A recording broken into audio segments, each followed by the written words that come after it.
오늘 말씀의 제목은 기다릴 수 있는 능력이라고 하는 제목입니다. 오늘도 우중충한 날씨인데 주님 앞에 나와 예배하는 여러분들 모두에게 하나님이 햇살 같은 은총을 가득가득 부어주시길 간절히 바랍니다. 돌아보면 다 그랬던 것 같습니다. 저의 경우에 있어서는요. 처음부터 나빴던 것은 없었습니다. 처음부터요. 지금은 비록 못마땅하고 마땅치 않고 이렇게 좋은 게 아닌 것처럼 느껴지지만 그래도 처음에는요 그렇게 느껴지지 않았다는 거죠.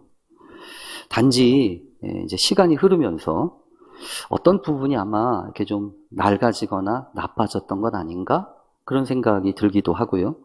또 그렇게 나빠진 것만 있는 게 아니라 사실은 좋아진 부분도 있어 보입니다. 그래서 생각해 보니까 어떤 순간까지는 돌이켜서 방향을 다르게 하거나 결정적으로 이렇게 하면 무언가 바뀔 수 있는 그런 때가 있었던 것 같아요. 그래서 그것을 이렇게 잘 생각하고 그것을 붙잡으면 무언가 새로운 가능성이 생겼을 텐데 이제 지나고 보니까 이제 이게 어렵게 되어져 버린 것처럼 느껴지는 거죠. 그래서 우리가 여러분 일생을 돌아보면 뭐 우리의 삶을 혁신하고 한꺼번에 바꿀 수 있는 시점은 물론 그런 사건들이 없는 건 아닙니다. 생각지 못했던 엄청난 사건이 벌어져 가지고 우리를 이렇게 막 바꾸게 하거나 이렇게 변화시키는 경우들도 있지만 돌이켜 생각을 해보면 꼭 그런 것만 같지는 않습니다. 어떻게 보면 계속해서 반복적으로 일어나고 있었던 어떤 작은 사건들, 그런 사건들이 나도 모르는 사이에 내 마음 가운데, 내 생각 가운데서 이렇게 삶을 틀고 있구나라고 하는 생각을 하게 됩니다. 그래서 여러분 지혜로운 사람은 그 한 번 있을 수도 있고 없을 수도 있는 그 사건에 매이지 않습니다. 오히려 상황은 어려워지고 또 여건은 힘들고 형편이 어려워진다고 해도 그것에 집중하기보다는 그 안에서 내가 어떤 부분을 내가 더 붙들어야 되는지, 내가 어떤 것을 더 놓치지 말아야 되는지를 생각하고 거기에 집중하려고 하는 성향을 갖는다고 하는 것입니다. 제가 예전에 이 복지관 관장 일을 하면서 리더십을 배울 때 그중에 이렇게 배웠던 하나의 원리 중에 한 가지가요. 이 관심의 원과 이 영향력의 원의 차이였습니다. 이 관심의 원이라고 하는 것은 말 그대로 우리가 살면서 여기저기에 이 관심이 가는 영역들입니다. 뭐 이것도 하고 싶고 저것도 하고 싶고 또 저게 좋아 보이고 이게 좋아 보이고 하는 그런 영역들이 있다는 거죠. 그게 내 주변에서 이렇게 저렇게 포진하고 있는 그 관심의 영역입니다. 근데 그런가 하면 관심의 영역만이 아니라 영향력의 원이 있다는 거예요.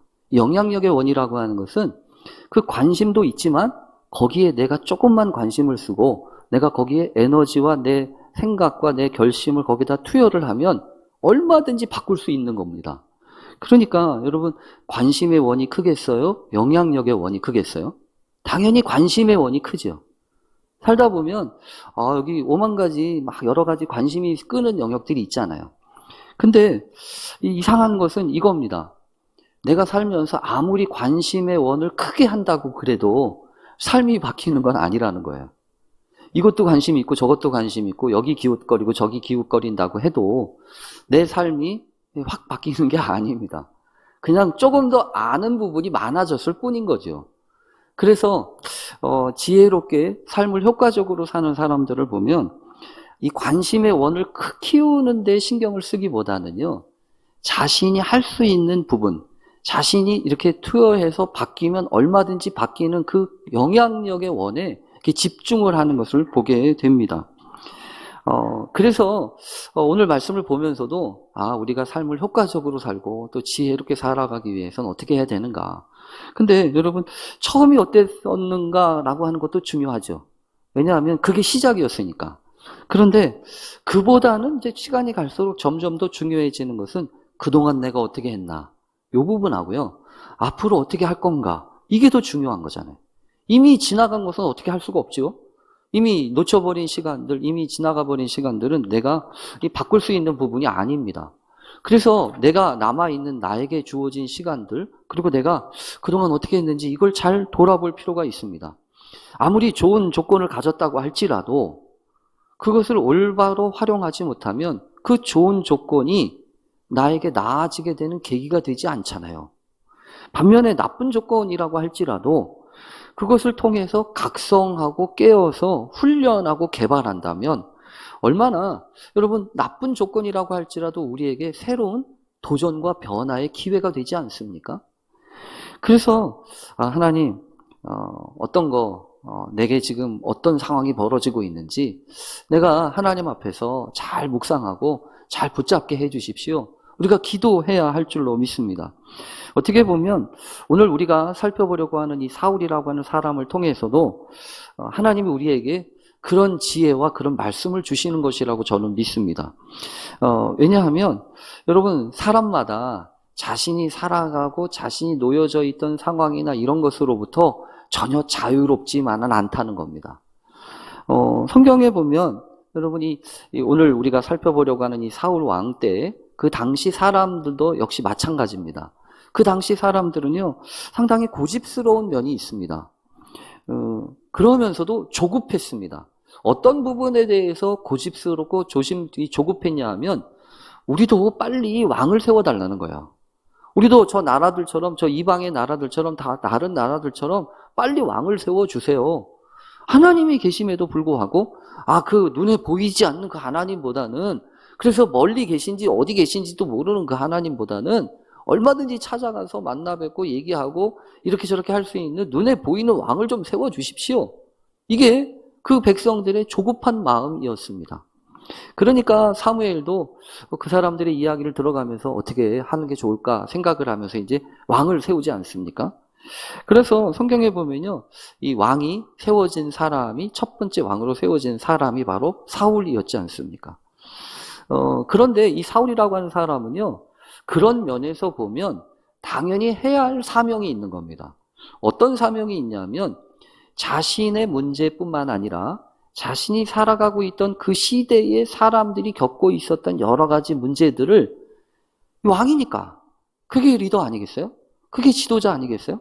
자신의 문제를 해결하는 건 둘째 문제고 오히려 자신이 고민하면서 그 당시에 직면하고 있었던 그 당시의 상황과 여러 가지 것들을 어떻게 풀어가는지를 잘 보여주어야 할 책임이 있었고 사명이 있었다는 겁니다. 그래서 그건 우리도 마찬가지예요.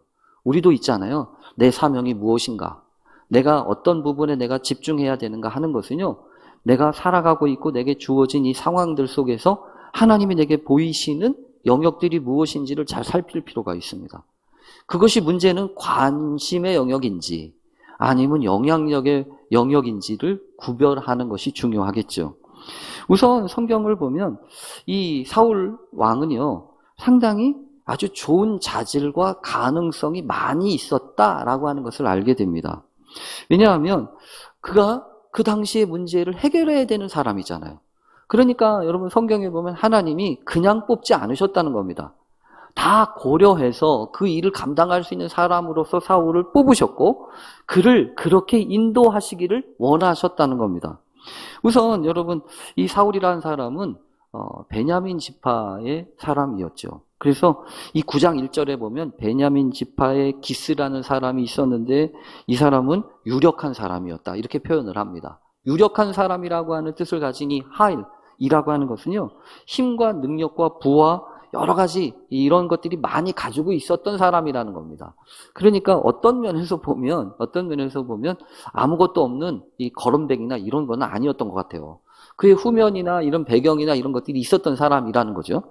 근데 그 중에서 사울이 있었고 그 기스의 아들 중에 사울이라는 사람이 있었고 성경에 보면 준수했다라고 하는 표현을 합니다. 이 준수해서 이스라엘 자손 중에서 그보다 더 준수한 자가 없었다. 키는 모든 백성들보다 어깨만큼 넓이가 있었다. 이렇게 얘기합니다.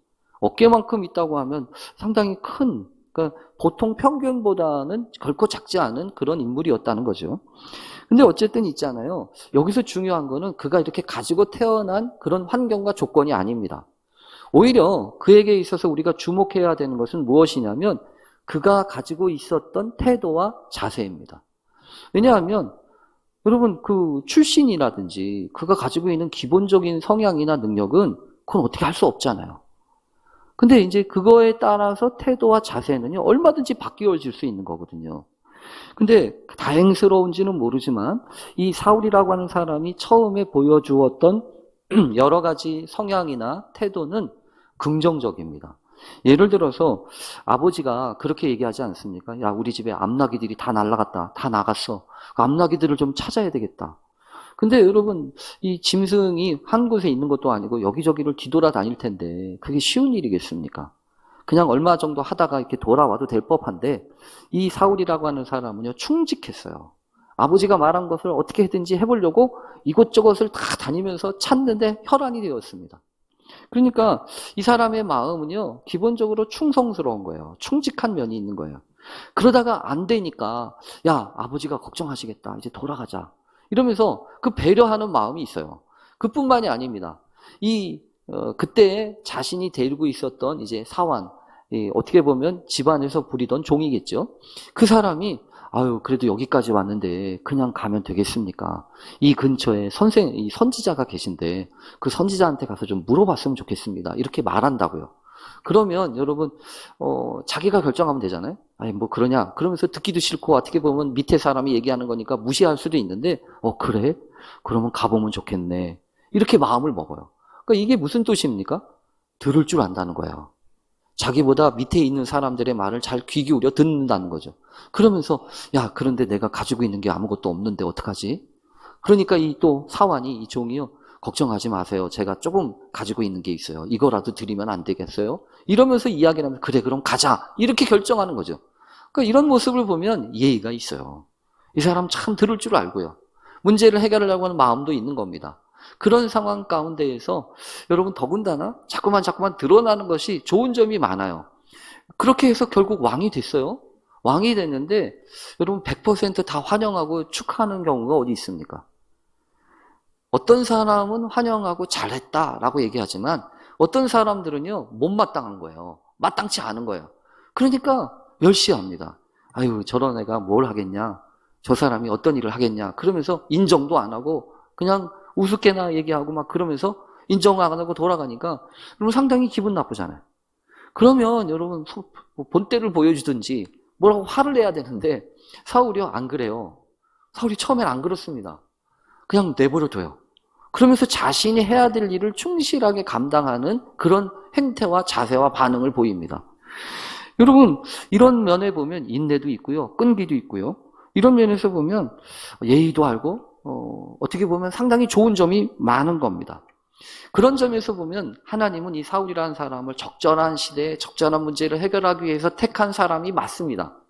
가능성도 있었고 그런 능력도 있었어요. 근데 문제는 시간이 가면서부터 그런 모든 장점들이 무색해지는 일들이 있기 시작한 겁니다. 이게 안타까운 거죠, 이게. 여러분, 왜 도대체 이렇게 됐을까요? 도대체 어디서부터 이렇게 됐을까요? 그것이 오늘 여러분과 이 말씀을 보면서 살펴보려고 하는 본문 내용입니다. 여러분, 세상의 모든 일은요, 다 일정한 시간이 필요합니다. 무엇이든지 하루아침에 되는 일은 없습니다. 그래서 어떤 가치들과 어떤 중요한 이런 값어치들은 대개 어떻게 이루어지냐면 그것에 투여가 된 얼마만큼의 시간이 거기에 있느냐라고 하는 거에 따라서 값어치가 달라지죠. 시간을 많이 투여한 거는 값어치가 올라갑니다. 근데 그렇지 않으면 값어치가 평범해질 수밖에 없죠. 그래서 이 시간이라고 하는 것, 그 모든 일 속에 들어가야 되는 그 시간들은 상당히 중요합니다. 그거는 내 마음대로 할 수가 없어요. 내가 어떻게 시간을 만듭니까? 시간을 어떻게 만들어요? 주어진 거잖아요. 그러니까 이 시간이라고 하는 것, 이 기다림의 시간들, 중요한 그 과정의 시간들은 창조의 원리와 맞닿아 있습니다. 하나님도 여러분 세상을 창조하실 때 단번에 지으시지 않으셨다고 이 성경을 딱 펼치면 말씀하고 있지 않습니까? 세상을 창조하신 하나님이시라면 마음대로 하셔도 됩니다. 그런데 하고 싶을 때 마음대로 하는 게 아니라 하나님은 천지를 창조하시면서 늘 말씀을 드리지만 저녁이 되며 아침이 되니 이는 첫째 날이니라. 저녁이 되며 아침이 되니 이는 둘째 날이니라. 이런 반복적이고 규칙적인 시간의 질서를 세우셨습니다. 그래서 이 안에는요, 거쳐야 되는 시간이 있고 지나야 되는 시간, 기다려야 되는 시간이 다 있는 거예요. 그런 기다림의 시간들은 놀랍게도 아무것도 하지 않는 정체와 멈춤의 시간이 아닙니다. 오히려 기다림의 시간은요, 분명히 그렇습니다. 앞으로 드러날 변화를 감당하기 위해서 그릇을 준비하는 시간이고, 지금은 알 수 없지만 앞으로 닥칠 큰 미래들을 위한 길을 준비하는 시간인 경우가 훨씬 더 많습니다. 그래서 기다림의 시간은 버려지는 시간이 아니다. 우리가 다듬어지는 시간이다. 그래서 우리가 잘 다듬어지는 시간들이 바로 그렇게 기다려야 되는 시간입니다.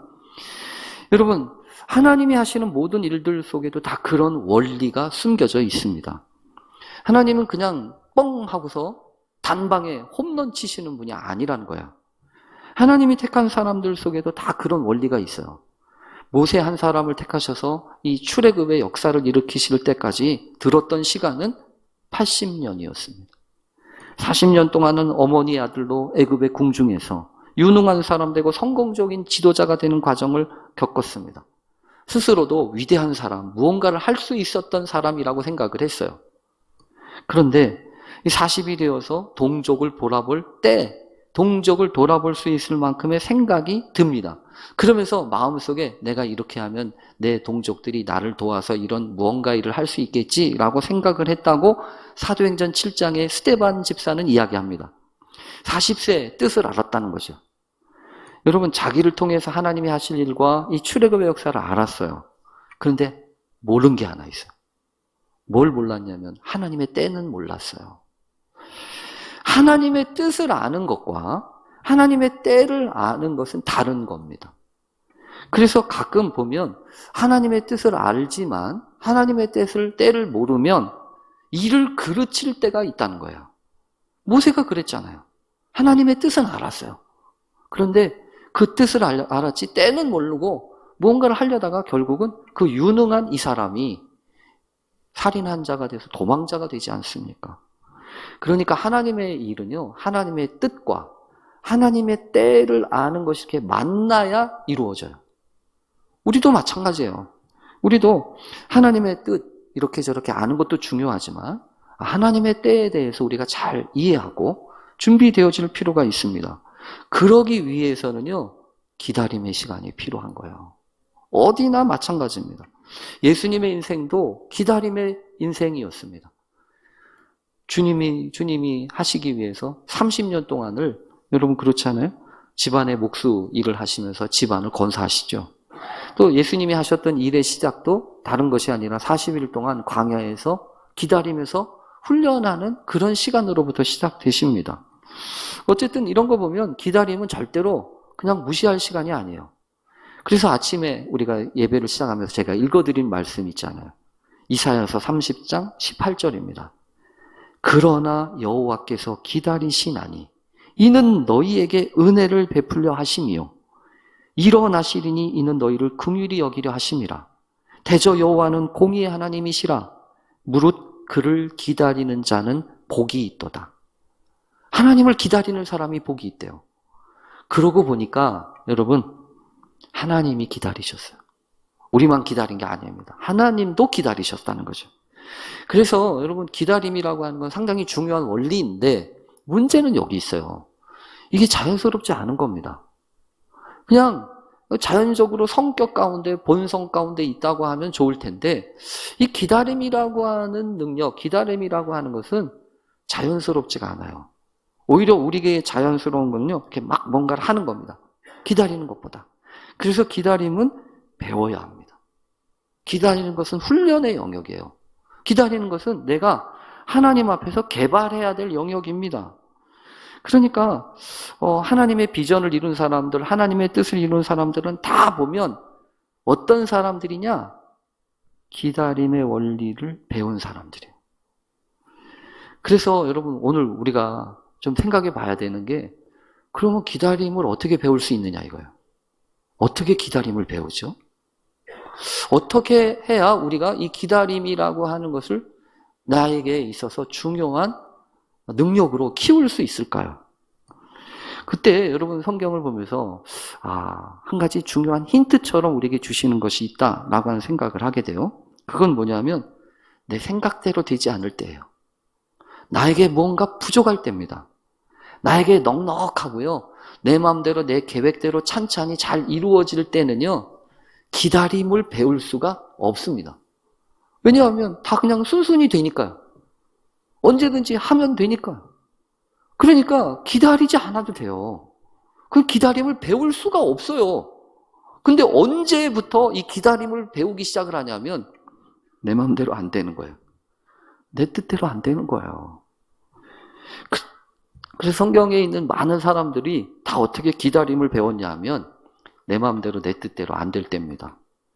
그 기다림의 시간은 여러분 잘 그래서 보면 나를 키우는 시간, 내 내면을 키우고 다듬어지는 시간이기도 하지만 또 한편으로는요, 검증되는 시간이에요. 검증되는 시간이라고. 그 기다림의 비밀과 그것을 알고 잘 훈련된 사람은요, 그 시간이 지나면 증명해냅니다. 내가 이런 사람이었다라고 하는 것을 증명해내요. 근데 그 기다림의 시간을 제대로 보내지 못하고 함부로 지나가잖아요. 그러면 나는 원래 요것밖에 안 되는 사람인 거예요. 그래서 챔피언은요, 링 위에서 결정되는 게 아니래잖아요. 링 오르기 전에 이미 결정된답니다. 단지 링 위에서는요, 확인될 뿐이래요. 그동안 어떻게 했는지, 어떻게 준비하고 어떤 시간을 보냈는지. 그래서 여러분 사무엘이 여러분 성경을 참 기가 막힌 거는 사무엘이 사울을 왕으로 세우면서 첫 번째 가르쳐 준 게 그거였어요. 여러분 지난주 말씀 기억하시죠? 사무엘상 10장 8절에 보면 너는 나보다 앞서서 길갈로 가라. 내가 거기서 내려가서 번제와 화목제를 드리리니 내가 내게 가서 네가 행할 것을 가르칠 때까지 7일 동안 기다려라. 이렇게 얘기하지 않았습니까? 그러니까 사무엘이 사울한테 첫 번째 이거부터 해야 돼 라고 이야기하면서 명령했던 거, 가르쳤던 것은 다른 게 아니라 기다리는 거였어요. 그래서 이 사울도요, 성경에 보면 잘 참고 기다렸습니다. 이번에도 사울은요, 이 블레셋 사람들과 싸우기 위해서 기다리고 있었던 때를 잘 기다렸어요. 정해진 기간을 잘 기다렸습니다. 보통 아마 사무엘이 7일을 아마 이렇게 정해놓은 것 같아요. 이때도 7일 동안 기다리라고 하더니 여기도 오늘 성경에서 보면요, 이렇게 얘기하잖아요. 사무엘이 정한 기한대로 1회 동안을 기다렸다고. 그러니까 한 7일 정도는 기본으로 좀 이렇게 기다릴 줄 알아야 되나 봐요. 근데 어쨌든 여러분 성경에 보면 그 기다렸어요? 안 기다렸다는 게 아닙니다. 근데 문제는 이거예요. 기다렸는데 안 와요. 사무엘이 안 온다고요. 얼마나 야속했을까요? 내가 기다렸는데 안 오니까. 여러분 어떻게 하면 좋습니까? 이 기다림이라고 하는 것은 내가 정해놓은 한계 안에 머무는 게 아니죠. 오히려 이 기다림이라고 하는 것이 빛을 발하는 순간은 내가 정해놓은 그 기간을 넘어설 때 아닙니까? 오히려 이 기다리고 기다리다가 마지막 한계를 넘지 못하면 사실은 그동안에 참았고 기다렸던 것들이 다 소용없게 되어지는 거 아닌가요? 물론 기다리지 못하게 하는 유혹이 있어요. 시험이 있어요. 그래서 오늘 성경에 보면 이 정한 기한 내에 오지 않았던 거죠. 그러니까 어쩌면 여러분 그런 것 같아요. 처음에는 정해진 기간 안에 뭔가 착착 이루어집니다. 그러면서 기다릴만 하네 이렇게 생각하게 돼요. 근데 그 시점을 넘어야 사실은 이 기다림의 훈련과 기다림의 능력이 자라나는 거죠. 그래서 이 기다리지 않았던 때, 그 시간이 지나갔던 그 기한이 넘어가는 때가 상당히 중요한 때라는 거예요. 그러면 그때 뭐가 필요할까요? 이악 물고 참을까요? 아닌 것 같아요. 오늘 성경에 보면 그냥 이거 이악 물고 참으라는 얘기가 아니고요. 그때부터 발휘되어지기 시작하는 또 다른 성향이 있어요. 그게 믿음이에요. 그때부터. 그 유혹을 이기고 그런 환경이나 시험을 이기는 것이 믿음이에요.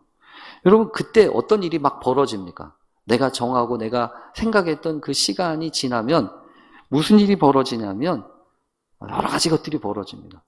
그동안에는 참을만 했던 것들이 이때부터는 참지 못하게 됩니다. 그러면서 여러 가지 이제 불안하고 염려되고 걱정되는 일들이 막 몰려온다는 거죠. 그래서 여러분 마음이 급해집니다. 또 여러분 그렇지 않아요? 좋은 생각이 먼저 옵니까? 나쁜 생각이 먼저 옵니까?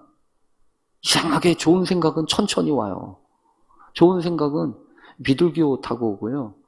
나쁜 생각은 KTX 타고 옵니다. 너무 빨라요. 초대도 안 하는데 막 옵니다. 근데 좋은 생각은요, 초대하는데도 안 와요. 그게 우리의 고민이잖아요. 그렇게 마음이 급해지고 쫓기듯이 이렇게 살게 되면 분별력이 떨어져요. 분별력이 떨어지고 좋은 생각보다 부정적인 생각이 먼저 오니까 상황은 더 복잡해집니다. 그러면서 우리가 어쩔 수 없는 선택을 하는 거예요. 부득이하고 하는 말을 하게 된다는 겁니다. 그래서 여러분 이 부득이해서라고 하는 말 속에는 여러 가지 복합적인 정서가 있어요. 예를 들면 이런 거죠. 미안함이 있어요. 또 화남도 있어요. 분노도 있어요. 그리고 아쉬움도 있고요. 안타까움도 막 섞여 있어요. 온갖 정서와 마음이 다 담겨 있는 것이 이 부득이함이라는 것입니다. 자주 반복되지만 않는다고 한다면 어느 정도 용납이 되고 참아줄 수도 있는 것이 이 단어예요. 그런데 결정적인 문제는 이겁니다. 자꾸만 이 부득이함으로 어쩔 수 없어서라고 하는 말을 하기 시작을 하면 결국 남는 게 없다는 거예요. 결국 남는 게 없는 거예요. 부득이함을 더군다나 핑계로 하기 시작을 하면 남는 것은 없습니다. 그래서 오늘 성경을 보면서 참 안타까운 거예요. 지금 사울이 부득이해서 이랬다고 얘기하잖아요. 더군다나 여러분 이 사람은 이렇게 얘기해요. 그래서 성경에 보면 너 왜 그랬습니까? 당신이 왜 그랬습니까? 라고 얘기했을 때 사울이 사무엘한테 하는 말을 대답을 해보면 이렇다는 거죠. 백성은 내게서 흩어지고 당신은 정한 날 안에 오지 않고 블레셋 사람은 믹마스에 모였음을 내가 봤고 여러분 이런 걸 뭐라고 하는지 아세요? 이런 걸 관심의 영역이라고 하는 거예요. 내가 자꾸 보여지는 게 다 관심의 영역들인 거예요. 근데 그것들이 자꾸 나를 힘들게 하고 나를 쪼여옵니다. 정말 중요한 거는 그런 관심의 영역이 아니에요. 정말 중요한 거는 내가 할 수 있는 나의 영역이라고요. 근데 이제 그것은 돌아보지 못하고 그냥 부득이해서라고 얘기를 하면 결국 나는 뭐라고 인정하는 거냐면 내 영역은 없는 거예요. 내가 주장하고 내가 통제하고 내가 할 수 있는 영역은 내가 거기는 신경 안 쓰겠다고 하는 그런 표현이 아니겠습니까? 그런데 거기서 이제 사울이라고 하는 사람이 하는 말을 보면 이렇다는 거죠. 블레셋 사람들이 나를 치러 길갈로 내려오겠거늘 내가 여호와께 은혜를 간구하지 못하였다 하고 부득이할 여기서 더 안타까운 것은 이 부분입니다. 이런 관심의 영역을 보는데 한 가지 머릿속에 든 것은 있어요. 뭐가 들었냐면 은혜가 있어야 되는데 이런 생각을 한 겁니다. 은혜를 구해야 되는데 그러니까 지금 딱 보니까 나한테 은혜가 없는 거예요. 은혜가 없다고요. 여러분 그러니까 이 사람이요 나쁜 사람 아니에요. 자질은 있어요. 그러고서 은혜를 구하려고 그래요. 그래서 부득이하게 내가 번제를 드렸대잖아요. 여기서 안타까운 것은 뭐냐면 은혜가 없는 줄은 알고 있구나. 그런데 은혜를 어떻게 받아야 되는지는 모르는구나 이거예요. 그렇잖아요 지금. 자기한테 은혜가 있어야 된다는 건 알아요. 근데 은혜는 어떻게 받는 건지 몰라요. 그러니까 부득이해서 덮어놓고 번제를 드렸다는 겁니다.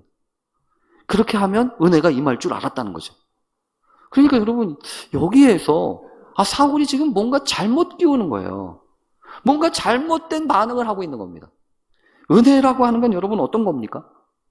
은혜는 절대적으로 내가 구하고 얻는 게 아닙니다. 그 은혜라고 하는 건 철저하게 하나님께 소관된 거예요. 그래서 하나님은요 이거 포기하지 않으십니다. 은혜를 은혜되게 하는 거 있잖아요. 하나님이 여러분 은혜가 되어야 사실 하나님의 영역이 커지는 거잖아요. 은혜를 당연한 것으로 여기거나 은혜를 무슨 어디서 이상한 것으로 생각하면 그래서 여러분 여기서 이단이냐 이단이 아니냐도 여기서 결정돼요. 은혜를요 자기 멋대로 자기 뜻대로 해요. 그럼 이건 철저하게 이단이에요. 은혜는 하나님이 주시는 거야. 철저하게 하나님께 받아야 돼. 요거 포기하지 않으면 그건 건전하게 복음의 길로 가는 사람들이에요.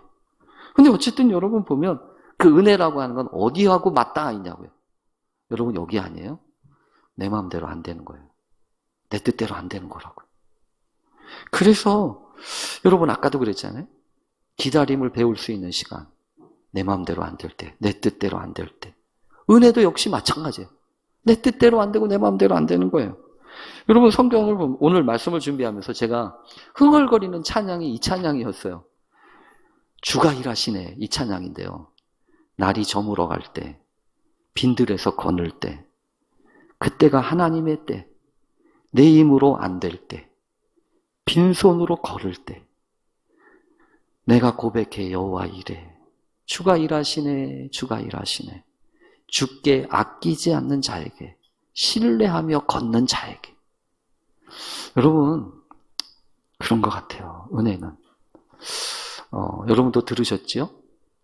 우리 백장로님, 임종 돌아가셔서, 이제 오늘부터 또 이제 예식이라든지 이런 걸 드려야 되는데, 정말, 귀하게 토요일 날 아침에 돌아가시기 전에 이렇게 가서 뵐 수 있는 기회가 있었어요. 지방회를 해야 되는데, 우리 가족들이 좀 같이 갔으면 좋겠다고 해서 사실은요, 어떻게 해야 되나 그랬어요. 지방에 중요한 일들이 있으니까 나중에 가야 되나? 근데 갑자기 가고 싶은 마음을 주시더라고요. 그래서 조금 늦게 갈 테니까 나 여기 먼저 가야겠다고. 그래서 가서 처치실에 계신 우리 장로님의 모습을 뵀어요. 근데 아무것도 못하는 거죠. 심지어 있잖아요. 숨을 쉬는 것조차 힘든 거예요. 숨을 쉬는 것조차. 사람이 그럴 수 있다라는 생각이 들어요. 근데 있잖아요. 놀랍게 마음 한가운데서 그래. 내가 아무것도 할 수 없는 이때가 정말로 하나님의 은혜가 필요한 시간 아닌가? 그렇잖아요.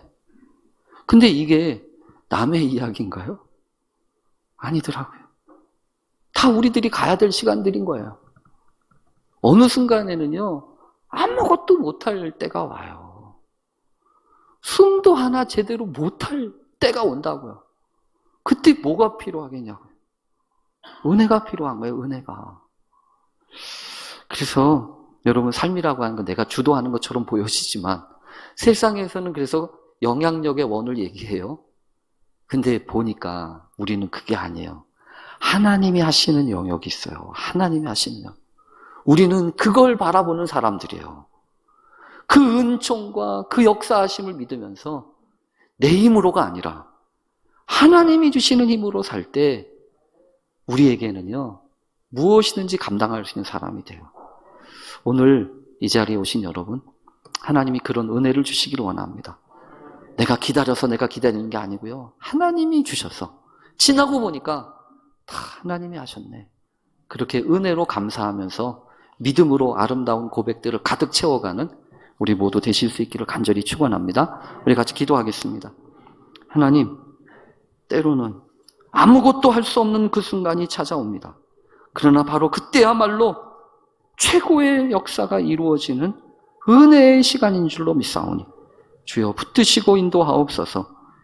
예수님의 이름으로 기도합니다. 아멘.